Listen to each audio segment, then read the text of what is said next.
For you, you're doing press right now for season 7 of Outlander. I know you just wrapped season 8 and the entire show. I'm just curious for you, since you are kind of fresh off that.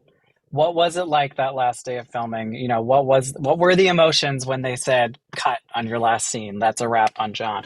Oh, there was tears a flowing, Brian. Honestly, it was very, very emotional. I think it was actually seeing Katrina kind of break down with me and just let it out. Mhm. It was funny. I think there was a lot of people that day being like, oh, life goes on, everything will be okay. And it's like, yeah, I get that. Things, of course, move on. And we've still got a lot to talk about with Outlander. But this is this moment. And I'm allowed to kind of mourn this and celebrate it. And just take a second and kind of give myself a little pat on the back for 9 years on this show. Yeah.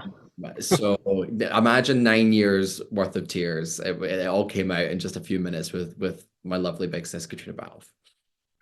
But you were able to celebrate after too. I know there was a wrap party. Yes, How wild did it get? it got pretty wild. I think, my favorite memory As of it that, should. as it should, as we deserve. My favorite memory of that rap party was ending up in a club in Glasgow called La Cheetah, a tiny little sweaty box with house music pounding. And I think I had my shirt off next to Charles right down the DJ booth going, whoa. So Nice. celebrations were made, absolutely. And for this season we have coming up, I know we start with a family reunion of sorts.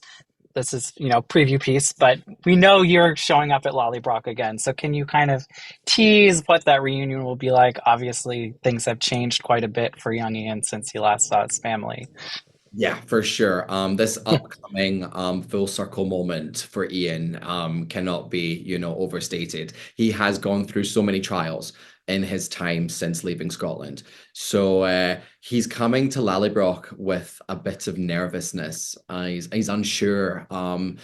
He's so different, not just emotionally, but like physically as well. He has the scars and the tattoos to prove it.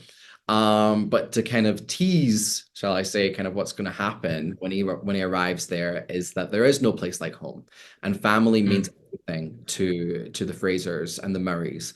So I hope and I'm sure he'll find love and acceptance back there again. Yeah.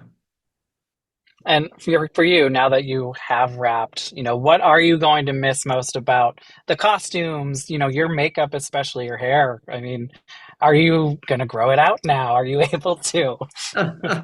Yeah, I have this new sense of freedom approaching, which is quite crazy. I think I'm just gonna miss the amazing crew and my fellow castmates the most. And getting to see these people every day was has been a privilege. And to see people, join the show as trainees and leave as like HODs or just advance their careers throughout the show. I mean, developing alongside us as young adults is the Scottish industry itself.